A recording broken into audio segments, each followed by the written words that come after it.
Elhamdülillah ve salatu ve selamu ala Resulillah. Selamu aleyküm ve rahmetullahi ve berekatuh. Bala тәрбияләү, балаларга карата мәрхәмәтле булу һәм безнең соңгы дәресебездә балалар өчен дуа кылу һәм балаларга каршы дуа кылу. Шул мәсьәләгә тукталган идек һәм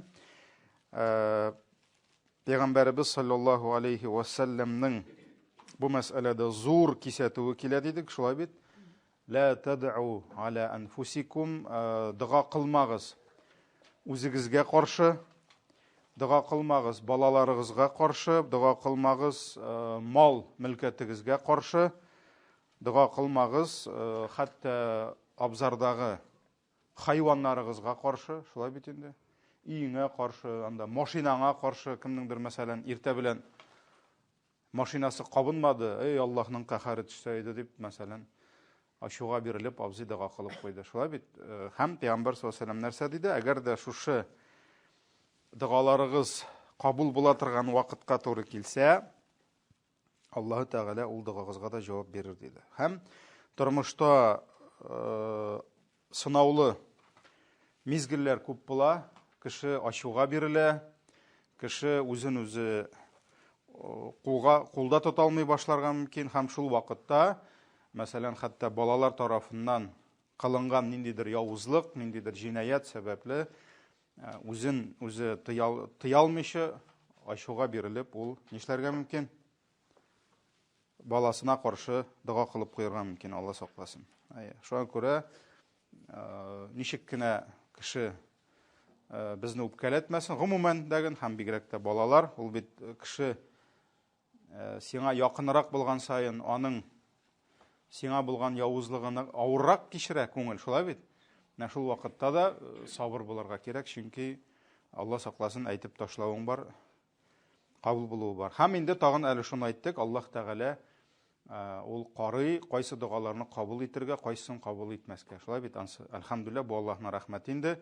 Без нәрсә сорыйбыз, бөтен әйберне кабул итеп барса, без инде бәлки күптән халак булыр идек, күптән халак булыр идек. Шуңа күрә дуа кылмыйк, начар дуаларыбызны, бәд дуаларыбызны кыла күрмик якын кешеләребез өчен. Алга таба киттек. Аллаһ Тәгаләнең безгә бу дөньяда биргән иң зур нигъмәте булып тора инде бала нигъмәте. Бала нигъмәте һәм Аллаһ Тәгалә бу хакта Коръәндә үзенең безгә булган нигъмәтләрен санаганда әйтеп китә.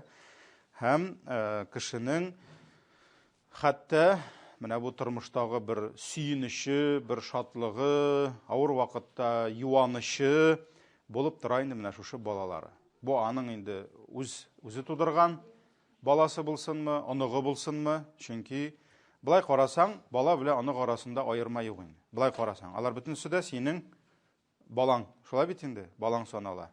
Без әйтә алмыйбыз, бусы минем бала, юкмы минеке түгел, бусы синеке дип. Без барыбер ул безнең җимешләребез. Шуңа күрә Аллаһ Тәгалә Кәхф сүрәсенең 46-нчы аятында нәрсә ди? Әл-малу вәл-банун зинатул хаятид дөнья.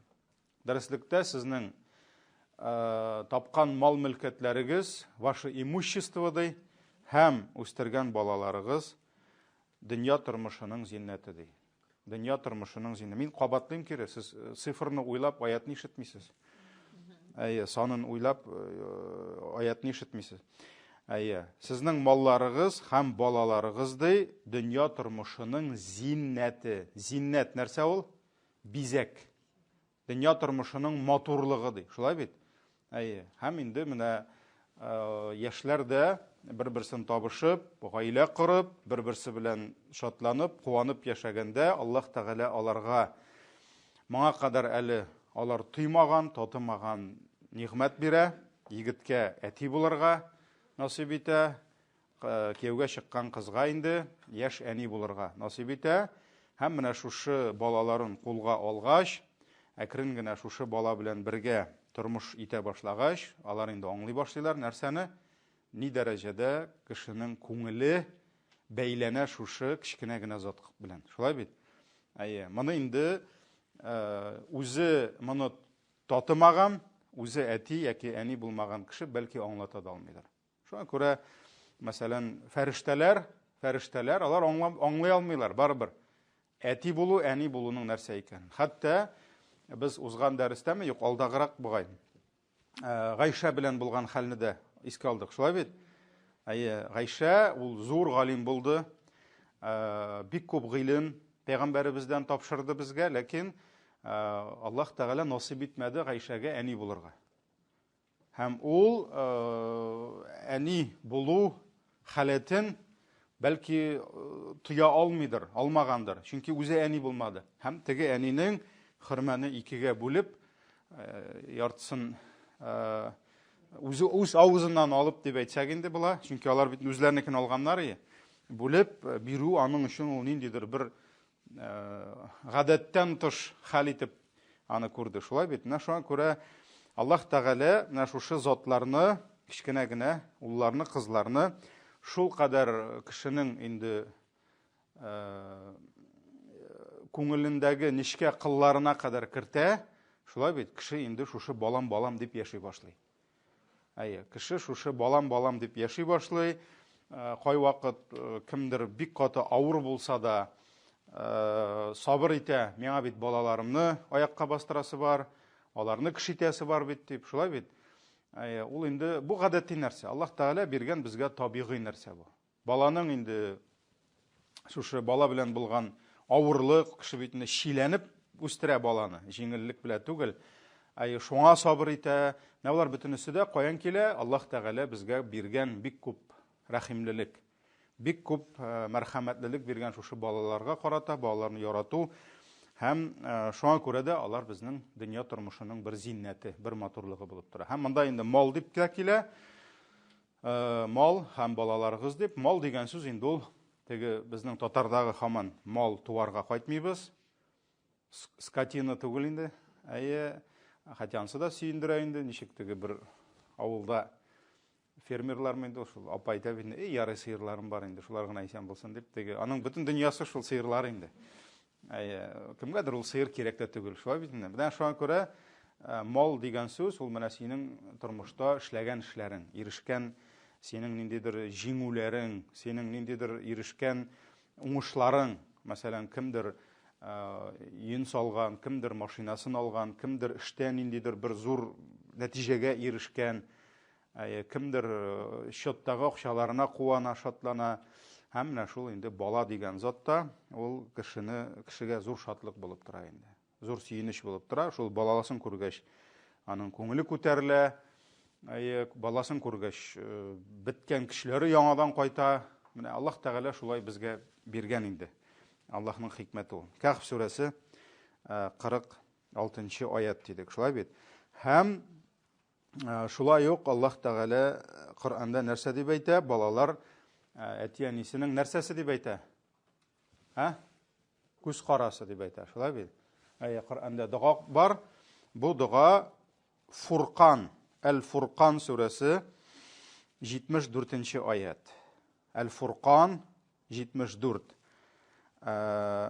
Монда инде сүз бара Аллаһы Тәгаләнең бәндәләре, Аллаһыга гыйбадәт кылучы бәндәләрнең дугасы.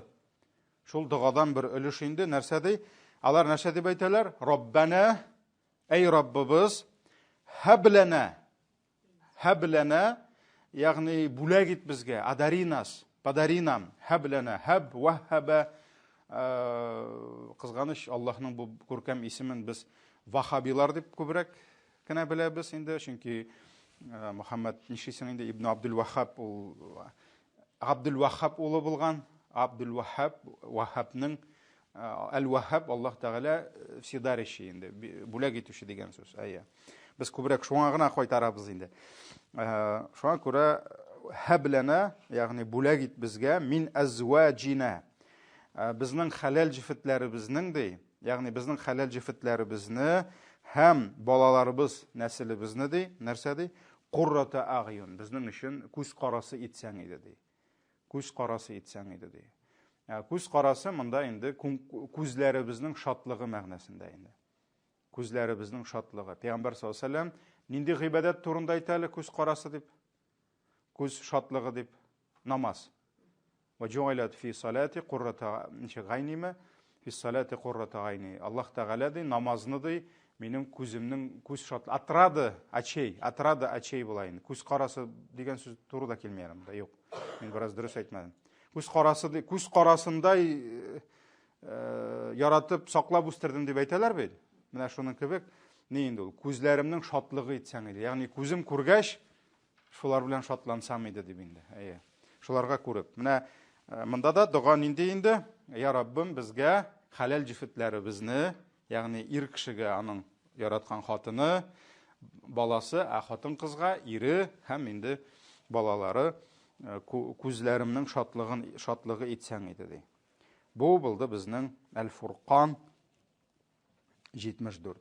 Әл-Фуркан 74. Менә монда да Куррату айн, күземнең бер шатлыгы итсәң иде ди. Шуңа күрә асылда инде Аллах Тәгалә синең мал-мөлкәтеңне дә, яшәгән йортыңны да, үстергән балаңны да дөньяның бер нигъмәте, дөньяның бер бизәге иткән. Шулай бит инде. Һәм менә әйдәгез бу аятларның тәфсиренә генә кайтып алыйк. Мәсәлән, Әл-Фуркан 74-нең тәфсирен карыйк. Хасанул Басри ул табигыннар арасында зур галим булган. Димәк, гыйлемне кемнәрдән алган? Сахабаларның үзләреннән алган инде. Хасанул Басридан сорыйлар шушы аят хакында. Аңлат әле безгә ди. Менә бу безнең халал җифетләребезне һәм балаларыбызны безгә күз карасындай кадерле һәм күзләребезнең шатлыгы итсәң иде дип. Күзләребезнең шатлыгы итсәң иде. Моның мәгънәсе ничек ди? Һәм Хасанул Басри әйтә, Аллаһ Тәгалә ди, мөселман кешесенә ди, яшәгән халал җифетенең, туганының, баласының, дустының ди, Аллаһка булган итагатен күрсәтә ди. Ягъни күзләремнең шатлыгы дигән сүз ул синең балаңның сау сәламәт булуы гына яки мәктәптә әйбәт укуы гына түгел. Әлбәттә, кеше сау балага, сау сәламәт балага шатлана. Шулаймы? Һәм беркемдә баламны авыру итсәң дип дуга кылмый. Без ул турында сөйләштек. Шулай бит, үзеңә дә шир сорага ярамый. Хәтта сабырлык сорага ярый микән дигән сорау куялар. Чөнки сабырлык сорагач, димәк, сабырлыкның сәбәбен сорыйсың. Шулай бит инде. Шуңа күрә килгән икән авырлык, сабырлык сора, юк икән. Кышытмаган җирне кашыма. Менә шуңа күрә монда дагын әлбәттә без сау сәламәт балага шатланабыз. Ләкин бу аятта андагы шатлык нинди шатлык турында сүз бара? Хасанул Басри әйтә, монда сүз бара, ягъни минем хатынымны, иремне миңа бер шатлык итсәң иде. Минем баламны, туганымны шатлык итсәң иде дигән сүз, син аларның Аллаһка булган итагатен күреп шатланасың ди. Аларның Аллаһка булган итагатен күреп шатланасың ди. Монда мәгънә аятта бара, улың, анда кызың 20-25 яшь, кияүгә чыкты, өйләнде, эшләре, тормышлары бара, бу да сине шатландыра. Ләкин бу аятта иң зур шатлык турында сүз бара. Кайчан синең үстергән балаң, җимешең гыйбадат кыла. Ул гыйбадат юлында, ул иман юлында. Синең улың күп акча эшләгәнгә шатланмыйсың, күп садака биргәнгә шатланасың. Акча эшләүче уллар күп ул. Шулаймы? Син улың ел сайын Мальдивага йөргәнгә шатланмыйсың. Кемдер может белеп тә бетермидер. Теге кыйбатлы җир инде. Парас-продажи Анталия түгел. Син аңа шатланмыйсың. Менә бит минем улым булдыра. Әлбәттә, булар бөтенесе балаңның уңышлары синең уңышлар. Алар безне сөендерә, ләкин аятта сүз бара куда глубже, куда важнее. Чөнки синең әгәр дә балаң күп итеп акча эшләп, закатын түләмәсә, Аллаһка шөкер итмәсә, бу шатлык түгел. Сау сәламәт булып, синең балаңның аягы, кулы эшли, бөтен әйберсе бар, ләкин иманы юк. Бу бит иң кирәге. Бу иң кадерлесе, бу иң кыйммәтлесе. Шуңа күрә Хасанул Басри, карагыз, без бүген аятны үзебез аңласак, шулай бит инде, без үзебез аңлыйбыз. Аха, карашыннан да балалар шатлык бит, Аллага шөкер, исән саулар барыгыз да битне. Аларның күз шатлыгы икенче төрле булган. Ул баласының укыган намазын күреп шатланган. Ул кызының тоткан уразасын күреп шатланган. Ул хатынының, иренең төнне белән тәһаҗүдкә торып сәҗдә кылуын күреп шатланган. Һәм менә монда сүз бара нинди шатлык турында? Беренче чиратта синең якыныңның, менә Хасанул Басри әйтә бит әлендә, туганың турында сүз бара. Монда ул бераз гына анда аятта бит инде халал җифетләр, супругов наших дип килә, супруг һәм детей наших, потомство дип килә. Потомство балалар, оныклар.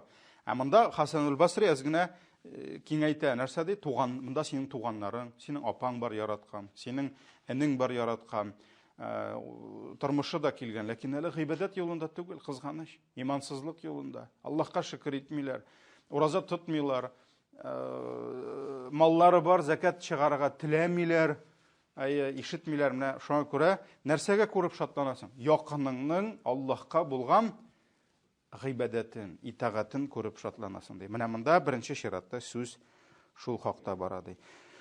Һәм Ибн Җурайҗ дәндә сорагач, монда инде без хәзер әүвәлге гасырларда яшәгән шушы табигыйлар, зур галимнәр турында әйтәбез. Тәфсирен сорагач, ул нәрсә ди? Аллаһы Тәгаләнең ди, мондагы һәбләнә мин әзваҗина ва дурриятина куррата агъюн, балаларыбызны һәм хәлал җифетләребезне, күзләребезнең шатлыгы итсен дигән сүз. Кемнәр, нәрсә турында сүз бара? Яъбудунака ва юхсинуна гыйбадатака. Ягъни безнең хәлал җифетләребез һәм балаларыбыз ди, алар сиңа гыйбадат кылалар ди. Дуга кылабыз бит без ха. Алар сиңа гыйбадат кылсыннар, һәм сиңа булган гыйбадәтләрен күркәм рәвештә башкарсыннар ди. Шуның турында шул мәгънәдә сорыйбыз ди. Вала яҗруна алейна алҗараир, һәм нәрсә җинаятлар кылып безне ди, нәрсә җинаят дигән сүз гынахларга чумып безнең күңелебезне төшермиләр ди. Чөнки күп вакытта бит Аллаһыга ихластан Аллаһыга бирелгән, мәсәлән, әти-әни баласының нәрсәсенә күреп хәсрәтләнә, нәрсәсен күреп хәсрәтләнә. Ниндидер аның дөньядагы югалтуын күреп бер хәсрәтләнсәң. Ләкин без зуррак хәсрәт безнең кайчан без күрәбез аларның ахиратны югалтуларын. Һәм без шуңа хәсрәтләнәбез. Мәсәлән, кемнеңдер бәлки баласын бай итәсе килгәндер. Аның ул әллә ни бай булмады инде. Нишлисең? Әллә инде зур эшләрдә эшли алмады, ләкин каядыр хезмәт итә, эшен эшкә ялгый, ләкин алар гыйбадәттә барысы да. Алар гыйбадәттә, һәм ул күрә бу Аллаһның рәхмәте. Кемнекедер байлыкта йөзә, малы да күп, шуңган гынахка. Аллаһка гыйбадәт кылмый, ураза тотмый, закатын чыгармый, кайсысының халәте безне ныграк хәсрәткә салырга тиеш? Беренче чираттамы? Понятно инде, бик әллә ни күтәрелә алмады, зур университетлар бетерә алмады. Һаман квартир снимать яши, гыйбадәттә. Аллаһка шөкер итә. Авызында әлхәмдүлилләh. Һәр вакыт, машалла, мәчеттә, намазда, балаларын тәрбиялиләр. Бу бер хәл. Конечно, әйбәтрәк яшәсәләр, әйбәтрәк булыр иде инде. Икенчеләре, машалла, бөтен эшләре килгән, бизнеслары бара. Юк, гыйбадәт юк. Аллаһка шөкер юк. Һәм ул тыштан бераз гына ялтырап күренсә дә, ул барыбер эштә аның бәрәкәте булмый. Без аны яхшы беләбез. Әле ул бит Аллаһ Тәгалә мөселманга бәрәкәт биреп, мөселманга мал бирергә мөмкин. Аны бай итергә мөмкин, аны хәлли итергә мөмкин, аны дәрәҗәле итергә мөмкин. Мөселманлыктан, исламнан, гыйбадәттән, иманнан, тақвалыктан ерак булган кешене күтәрүе байлыкка, әле ул бит аны батырамы? Әллә күтәрәме, без белмибез.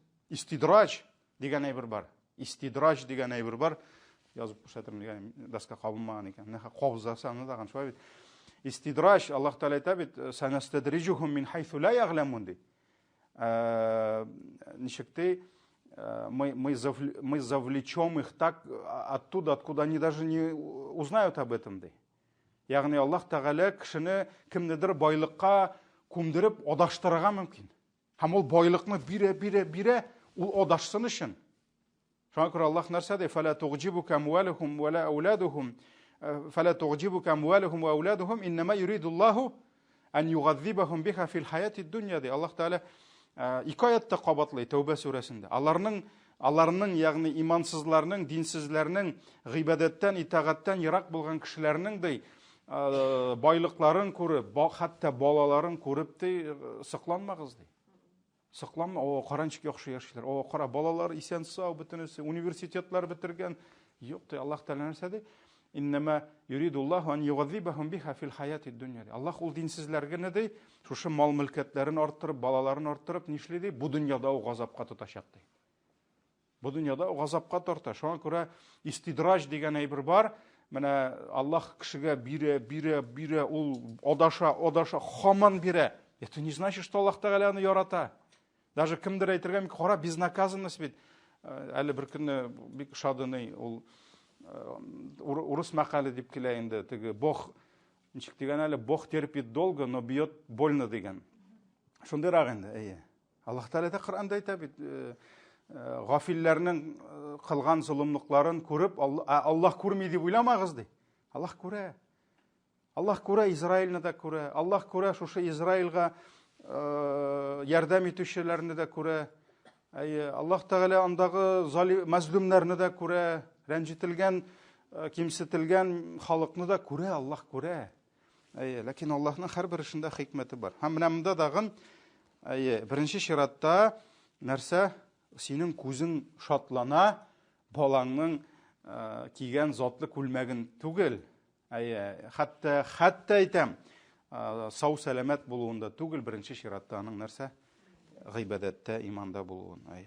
Һәм менә монда инде динебез нәрсә дип әйтә? Бер яктан асылда, в основе балалар, алар Аллаһның зур ниғмәте. Алар Аллаһның зур шатлыгы. Һәбләнә, адаринасты, бүләк итеп бирмиләр начар әйберне. Шулай бит инде. Ул сиңа димәк шатлык итеп бүленгән. Бер яктан, икенче яктан без аңларга тиеш нәрсә? Бала шул ук вакытта ниғмәт, шул ук вакытта зур әманәт. Ул безнең өстебездә зур әманәт булып тора, һәм нәрсә? Мәс'улият булып тора. Мәс'улият ул инде гарәп сүзе, аны хәзер күрәбез инде, әдәбиятларда, ниләрдә аны кулланалар. Бигрәк тә дини әдәбиятта мәс'улият ул җаваплылык дигән сүз.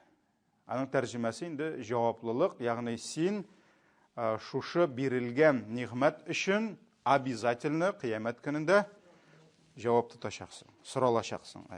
Ягъни без инде шушы үз җаваплылыгыбызга алган, үзебезгә әманәт итеп алган шушы балаларны нишләргә тиешбез? Без аларны якларга тиешбез, сакларга тиешбез, аларның барча хаҗәтләрен үз өстебезгә алабыз. Шулай бит инде, аларны бит ашатырга кирәк, эчертергә кирәк. Мәсәлән, тәрәзә ачылды, салкын, балаңа зыян тиергә мөмкин, ябасың, чөнки җавап бирәсең Аллаһ каршында.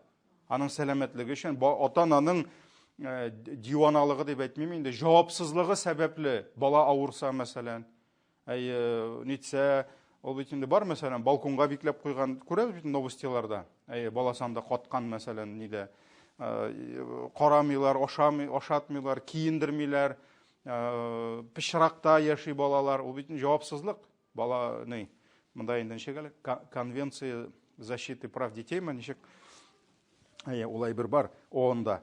Шуңа күрә аларның бөтен шушы иминлектә булдыру, ашау, ишү, кием, торак мәсьәләсендә һәм инде әлбәттә аларны тәрбияләү. Тәрбияләү, чөнки ашату, ишертү белән генә булмый. Аларны тәрбияләү, ягъни аларда хәерле сыйфатларны үстерү.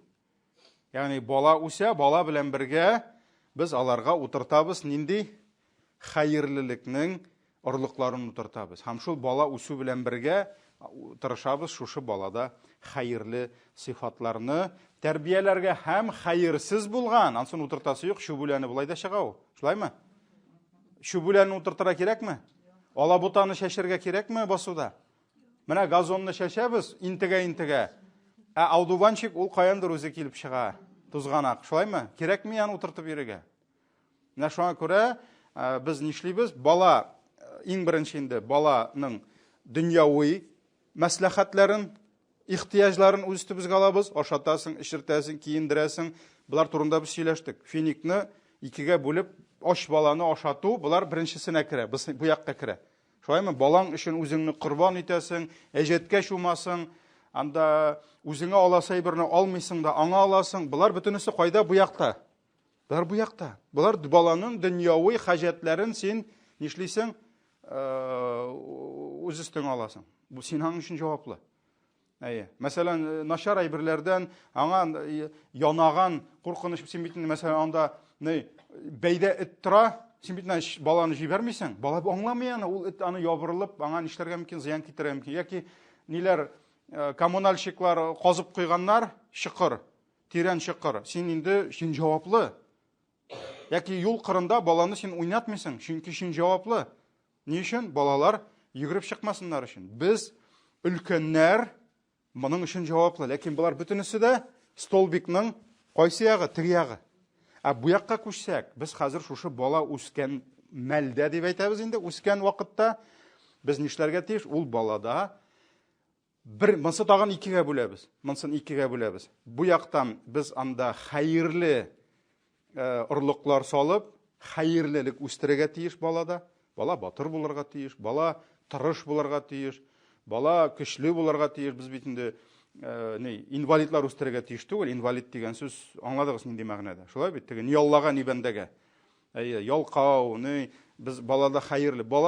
Бала керек вақытта сабыр боларға тиіш, әдеплі, әхләқлы боларға тиіш, юмарт боларға тиіш, иманлы боларға тиіш. Шолай бетінде, иман ұрлықларын аның турында қазір бола. Шолай тұр, бұяқтан біз хайырлы сифатларыны ұтыртабыз, салабыз, хам нешейбіз, аларын өстереге керек. Ол бетінде бұдайны ұтыртқаш, аны бетінде недер шәтірге керек, ол өзігіне өсмей, шолай бетінде жерін шкертесің, ода бірені башқа. Хам екінші яқтан шүбуленлері өсмәсін үшін, яки үшіп кірмәсін үшін, тұзғанақ пайын үшіп кіре газонға. Жил білән ол яқын тиреден кіре. Яқын тиреден үшіп кіре. Шүп үләнлері үшіп келелер. Шоңа көре шүп үләнлері бала көңіліне, алар қояндыр үшіп келелер, жиллер білән. Күршіден, детсатта тегі бір баладан, күршіден, бабай сүгініне, балада шуңнан сүгінірге ирене. Шолай бетінде. Телевизор қары, интернет, қазір бет әлі қоя шығы бересі жоқ балаларға. Бүтін әйбір мұнда.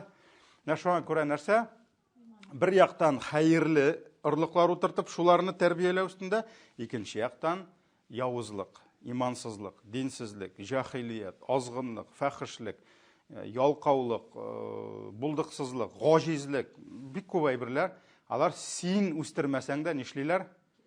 Алар үзлер өсе. Шүбүләні табиғатта да қарағыз. Шүбүләні үзісе ол.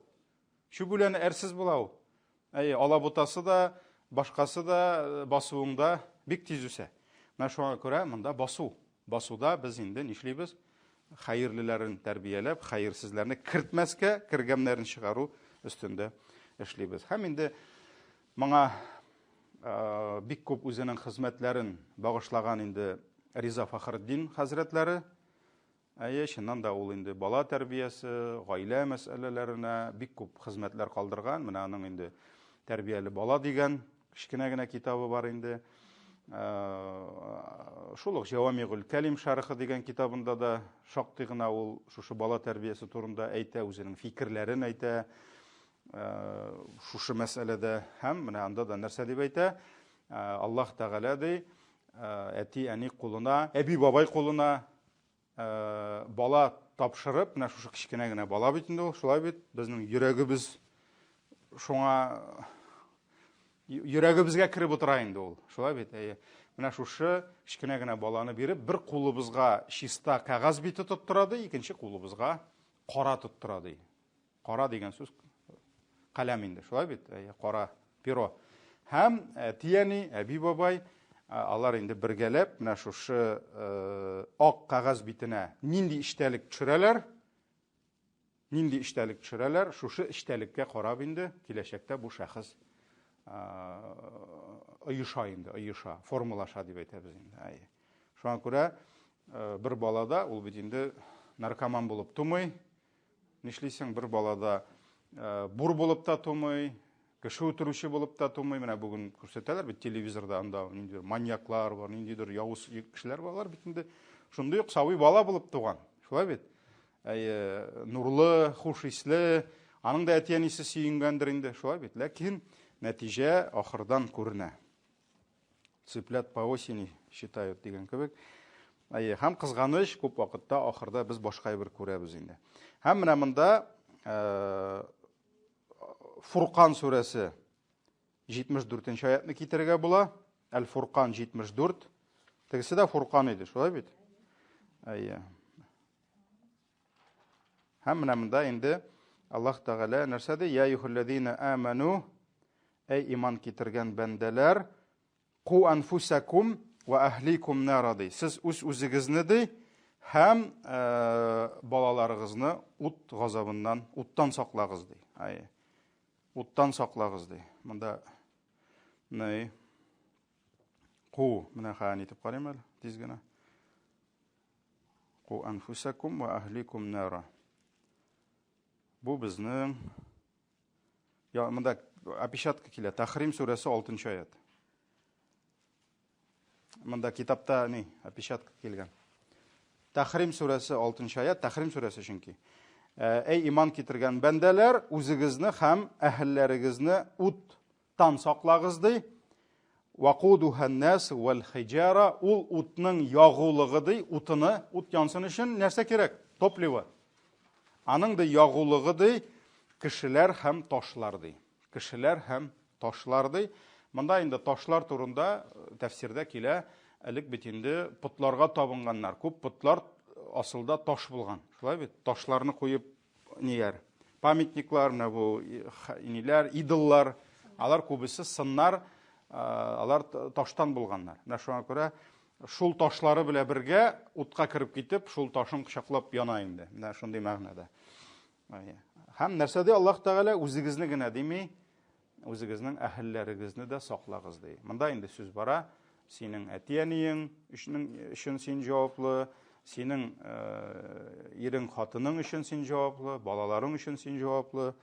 Шуңа күрә Аллаһ Тәгалә пәйгамбәребезгә дә иң беренче нәрсә ди, ванзур аширатакал акрабин ди. Кисәт ди, иң элек үзеңнең якын туганнарыңны ди. Шуңа күрә пәйгамбәр саллаллаһу алейһи ва саллям башта якыннарына китә. Кайтып Хәдичәсенә сөйли. Шулай бит инде. Барып Абу Талибка сөйли, якыннарына җиткерә. Менә шуңа күрә Аллаһ Тәгалә дә Тахрим сүрәсе 6-нчы аятта әйтә. Һәм алга таба хадис Бухари, Муслим җыентыгында килә. Моны Абдулла ибн Умар ибн Хаттабның улы тапшыра. Пәйгамбәр саллаллаһу алейһи ва саллям әйтә: "Ала куллукум рагин", һәр берегез көтүче ди. "Ва куллукум мас'улун ан рагиятихи", һәр берегез үз көтүе өчен җавап бирәчәк ди. Һәр берегез көтүче ди. Менә җәмгыятьтә яшәгән һәр бер кеше ул көтүче кебек. Көтүче кебек. Һәм ул көтүченең кул астында нәрсәсе бар? Аның көтүе бар. Шулай бит. Һәм элек бит инде беләбез, гарәпләр күп көтү көткәннәр, мал-туар, шулай бит инде сарык көткән, дөяләр көткән. Һәм Пәйгамбәр саллаллаһу алейһи ва саллям аларга аңлаткан. Ничек итеп? Менә шуларның мисалында. Мәсәлән, син көтүче, синең җаваплылыгыңа тапшырдылар көтүне. Һәм син шушы көтүңдәге анда 1000 сарык буламы, 100 сарык буламы, һәр берсе өчен син җавап бирәсең. Син җавап бирәсең. Әгәр дә ул сарыкларың кирәкмәгән җирдә йөреп, шүлдә йөреп кенә ризык тапмакчы ач булсалар да син җавап бирәсең. Авылда дагын, мәсәлән, көтүче дөрес җирдә йөртмәсә, кич кырын җилемнәр тулмый сөт белән. Шулай бит? Бөтен авыл көтүчене сүгә башлый. Беркем дә сыерны сүкми бит. Шуңа күрә Пәйгамбәребез нәрсә ди? Көтүдә җаваплы кем ди? Көтүче ди. Һәм мондай мисаллар күп. Көтү мисалында бик күп. Пәйгамбәребез үзе көтүче булган. Аллаһ Тәгалә пәйгамбәрне тәрбияләгәндә курсларга җибәрде. Әйтәләр бит, нужно пройти курсы диләр. Ну, хаҗәле бит инде. 3 ай курслар үтәсең дә, аны психологка әйләнәсең. Менә шуңа күрә монда дагын пәйгамбәребезне Аллаһ Тәгалә тәрбияләде. Ул көтү көтте. Һәм көтү көткәндә аның һәр берсен күреп бетерергә кирәк. Һәр берсен карарга кирәк. Кара, монсы бу сарык загыйф. Моңа аерым нәрсә кирәк? Аерым ихтибар кирәк. Менә монсы көчле, Мансык усал. Аха, демәк, мансыт буларын кимсетергә, кыерсытырга тиеш түгел. Шулай бит инде. Мәсәлән, Пәйгамбәрбез әйткән, бит инде мөгезле сыер, мөгезсез сыерны сүзергә мөмкин. Тегесенең мөгезе юк җавап бирергә. Һәрбер әйберне карага кирәк. Бар усал дия, бар йомшак дия, көчле, йомшаграк күңелле дия булырга мөмкин. Көчле дия бар. Бар әрсезе бар, әрсез түгеле, ашаганда бөтенесен карага кирәк. Аннарсын әле бар көтү эчендә генә түгел, көтүдән тыш дошманнар, шулаймы? Аю килергә мөмкин, бүре килергә мөмкин. Бик күп мисаллар бар. Бу айрылган аю ашый, ул бит хадис ул. Бүленгәнне бүре ашый, аны татар халкы матур бер нигә китергән. Рәвешкә китергән инде. Эпитетлар ниләр кертеп, Пәйгамбәр саллаллаһу алейһи ва сәлләм нәрсә дигән? Тотыныгыз җәмәгатькә дигән, чөнки бүре дигән нәрсә җәмәгатьтән айрылган сарыкка ташланыр дигән. Чөнки менә мире животныхларда дагы кичкенә вакытта да карый идек. Юлбарыслар, арысланнар һөҗүм иткәндә карыйлар, кайсысы загыйф. Алар мәсәлән үгезләрнең көчлесенә барып ябышмыйлар. Алар карыйлар, аха, монсы загыйф. Филләрнең зурысына барып ябышалармы, әллә фил баласынамы? Понятно, ит әзрәгәндә, но анда шансов больше. Шулаймы? Менә шуңа күрә алар һәрберсе карый. Хайванда да ул инстинктивно салынган. Аха, монсы загыйф, моны кирәк. Димәк, көтүче ансын айрым кайгыртырга тиеш. Менә Пәйгамбәр саллаллаһу алейһи ва сәлләмне Аллаһ Тәгалә өйрәтте. Ул нидә кызыл тышлы сиры бар. Жизнеописание пророка дигән Саллабиның. Якраз шунда ул аны бу әйберне аңлата, кызык итеп. Аңлата, менә ничек карагыз ди Пәйгамбәребезне Аллаһ ди шушы мал туарларда өйрәтте ди. Өйрәтте ди, соңыннан кешеләргә булган тәрбияне төзегәндә ди. Бу Аллаһның бер хикмәте. Шуңа бүген кай вакыт управленецларны тәрбияләгәндә, может быть, аларны ниндидер университетлардан җибәрергә кирәктер, авылларга көтү көтәргә. Аллаһ Тәгалә иң көчле управленецны, иң көчле педагогларны кая тәрбияләде? Алабуга университетындамы? КФУдамы? Юк, нидә? Шүлдә. Шүлдә алар көтү көттеләр. Менә шуңа күрә, может быть, шундый ясара кирәк тегени авылга китсеннәр дә, сарык көтсеннәр. Акча түләп только, аларга түләп түгел. Чөнки курсларга акча түлиләр бит. Менә шулай итеп Аллаһ Тәгалә тәрбияләде Пәйгамбәребезне. Һәм Пәйгамбәр һәрберегез көтүче үз көтү өчен җавап бирә диде. Хәзер киттек ниләргә? Более детально киттек. Нәрсә диде? فالأمير الذي على الناس راع وهو مسؤول عن رعيته ди. Кешеләр өстеннән әмир итеп куелган хуҗа ул җавап бирә үз халкы өчен. Мәсәлән, илдә президент бар. Пәйгамбәр вакытында ул халиф дип аталган, халифат булган. Шулаймы? Император, первый секретарь, патша, царь, король, төрле исемнәр бар. Шулай бит инде. Бүгенге көндә дә без карыйбыз, илләр төрле нидә монархия бар, башкасы бар. Безнең илдә президент, мәсәлән, президентның, халифның булган әмирләре, наместники халифы. Безнеңчә кем ул? Мәсәлән, Россияны алсак, бар президент Российской Федерации, а бар губернаторлар, главы регионов. Шулай бит инде. Раис бездә, мәсәлән. Шуңа күрә Пәйгамбәребез нәрсә ди? Халык өстеннән җитәкче итеп куелган, ул җавап бирә. Үзенең халкы өчен ди. Үзенең халкы өчен җавап бирә ди. Шуңа күрә кемдер республикасы өчен җавап бирә, кемдер шәһәр өчен, мәсәлән, мэрлар бар, главы муниципальных образований бар, районнар бар. Алар үзләренең районы өчен җавап бирә. Шуңа күрә районда начар икән, җавап бирә җитәкче. Иң беренче кайгырга тиеш моңа җитәкче. Шуңа күрә исламда, мәсәлән, җитәкчелек өчен көрәшү, сугышу ул иң хәерле эшләрдән түгел. Чөнки син үз өстеңә ниндидер власть алып, син аласың нәрсә? Бик зур җаваплылык аласың. Әлбәттә, мин әйтмим, бит кеше качсын, китсен, Аллаһтан куркучылар җитәкче булмасын дип әйтмә, тагда кем буласың? Мәсәлән, Юсуф алейхиссалам үзе барып сорады. Үзе барып сорады. Иҗальни аля хазаинил арди, мине ди казначей итеп куйды. Чөнки мин ди нәрсә ди? Хафизун галим ди. Мин саклаучы ди. Надежный. Галим һәм белүче ди. Аллаһ аңа белем бирде. Киләсе ел, ничә елга башта киләчәк 7 симез сыер, яңгыр булачак, 7 ел яхшы булачак, аннарысын киләчәк 7 арык сыер. Демәк, бюджетны төзергә кирәк 14 елга минимум. Һәм 7 ел буе нишләргә кирәк? Экономить итәргә кирәк. Әзерләнергә кирәк, чөнки хәзер без туйганча ашасак, тегендә монда бюджетны транжирить итсәк, русча әйткәндә, безнең 7 ел әле нишлисе бар, илне яшәтәсе бар. Менә бу бюджетмы? Бу бит инде управление. Шуңа күрә ул килеп әйтте, мин беләм диде, куй мине диде. Я справлюсь диде. Шуңа күрә галимнәр әйтәләр, бер яктан властька үренмәү, ул инде иманлы кеше өчен яхшы булса, икенче яктан, әгәр дә аның бар икән ние, белеме, ние, ул барып үзе әйтергә тиеш. Мин булдыра алам моны, бирегез дип. Шуңа күрә әмир үзенең көтүе өчен җаваплы. Вар-раҗулу ра'ин ala ahli beytihi ve huve mes'ulun anhum de. Her bir irdi özünün gaile ehilleri için, özünün yurt ehilleri için cevaplı de. Mene ir, mene anın iyi. No İslam'da indi ir hem anın iyi diye aytабыз. Хатын kız diye aytmıйбыз. Ne için? Çünkü хатын kız ili bulduru хатын kızның işi түгел. Biz даже bugün нәрсә дип aytабыз? Мәсәлән, егет белән кыз өйләнешәләр мөселманнар намазда бөтенесе, кем әйтмешли в теме. Biz bugün aytабыз, квартира кемнеке? Хатынныкы. Яра нишисен, хатынның әтисе байрак булып чыккан. Булырга мөмкинме шундый хәл? Без ирләргә киңәш бирәбез егеткә. Нәрсә дибез? Хатыныңнан снимать ит дибез. Хатын өендә яшәү хәерле түгел. Ләкин хатынның квартирасы бар. Нишләргә хәзер? Хатынның белән договор төзисең. Яки әтисе белән, әтисенеке булса, һәм әйтәсең, мин сездән снимать итәм. Но өй кемнеке? Минеке. Мин снимать иттем аны. Бу минеме?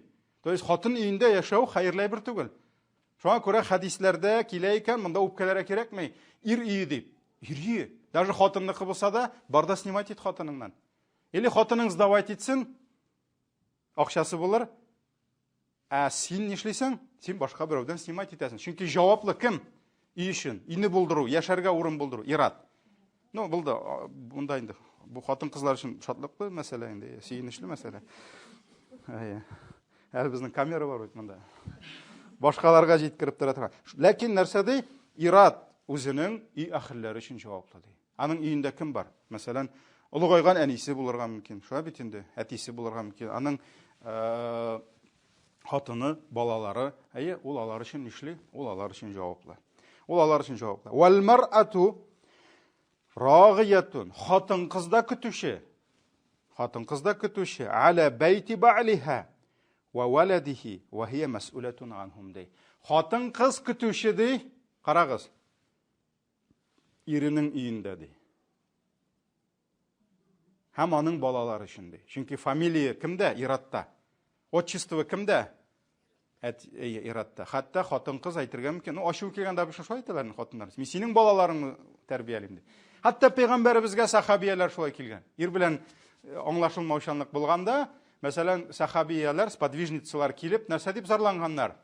Менә миңа нитми, мине мәсәлән тәрбияләмәй, карамый, яки мәсәлән, явыз холыклы, чөнки кешеләр ирләр төрле булырга мөмкин. Хатын кызлар төрле булган кебек. Нәрсә ди?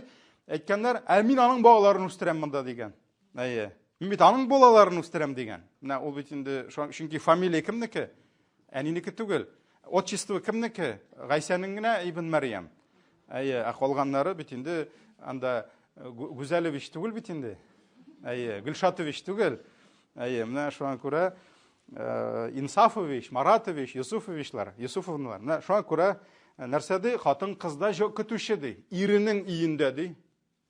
Пәйгамбәр саллаллаху алейхи ва саллям кызын утыртты Фатиманы һәм киявын утыртты. Кем әле?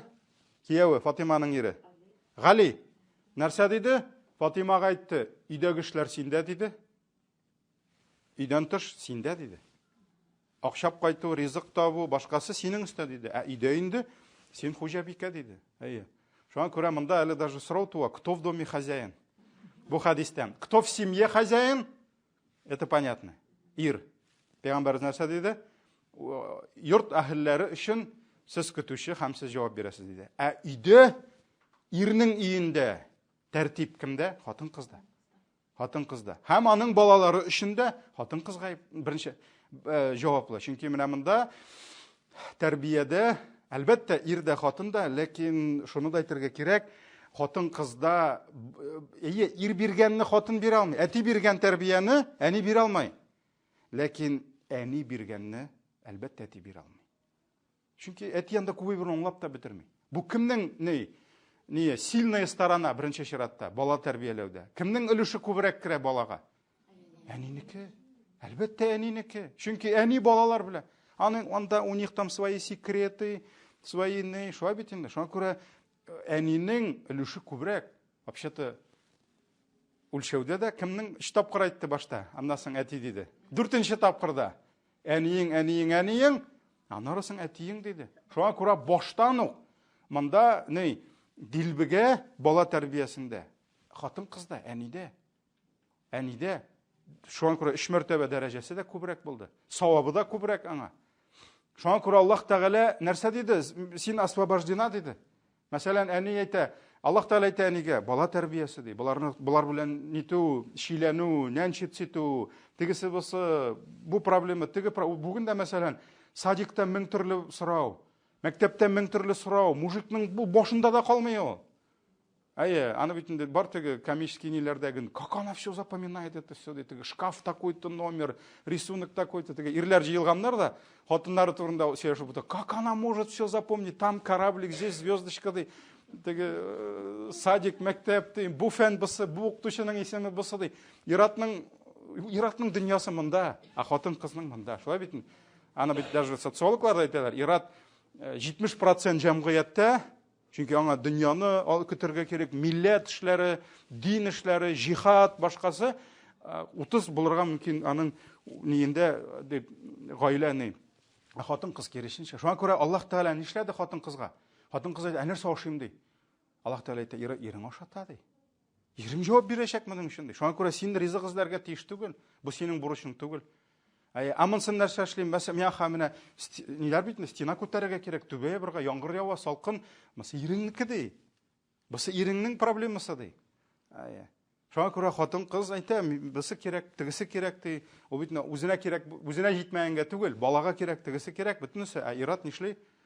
Кай вакыт әле мич башыннан тибеп төшереп, эшкә чыгарып җибәрүдә хатын кызның эше булырга мөмкин. Шулай бит инде, Шуңа күрә нәрсә? Аллаһ Тәгалә әйтә, монсының өчен җаваплы ират, монсы өчен хатын кыз ди. Иренең йортында хатын кыз ди җаваплы, һәм баласында ди. Вала абду ра'ин гала мали саййидихи ва хува мас'улун ганху ди. Пәйгамбәр вакытында кыллар бар иде. Һәм кыл ди, монда кыл гына түгел, ул вакытта кыл булса, бар хәзер хуҗага нанимат итеп, ялланып эшләнгән кеше турында сүз бар. Ул кыл түгел, ләкин ул нишләде? Мәсәлән, минем бар иң гади инде, нинди? Мәсәлән, минем 10 машинам бар. Грузовой, мин бизнесмен. Һәм мин бер мөселманны эшкә алдым да әйттем, син менә бу машинада водитель буласың ди. Бу машина кемнең малы? Аныкымы? Юк, хуҗаныкы. Шуңа күрә теге кыл дидек тә, хуҗа дидек тә, все бу 7нче гасыр забыли. Юк, тукта. Кыл түгел ул, наемный килде. Ул әйтте, менә мин синең хуҗа газелеңне алдым, мин җавап бирәм ди. Вакытында майны алыштыру. Әгәр ул җаваплы икән, ул алыштырырга тиеш майны. Ул правила бозарга тиеш түгел. Правила бозу сәбәпле, скоростной режимны бозу сәбәпле бәрелде, башкасы. Ул җаваплы. Чөнки ул җавап бирә, бу минем хуҗаның машинасы ди. Мәсәлән, дәүләттән алды.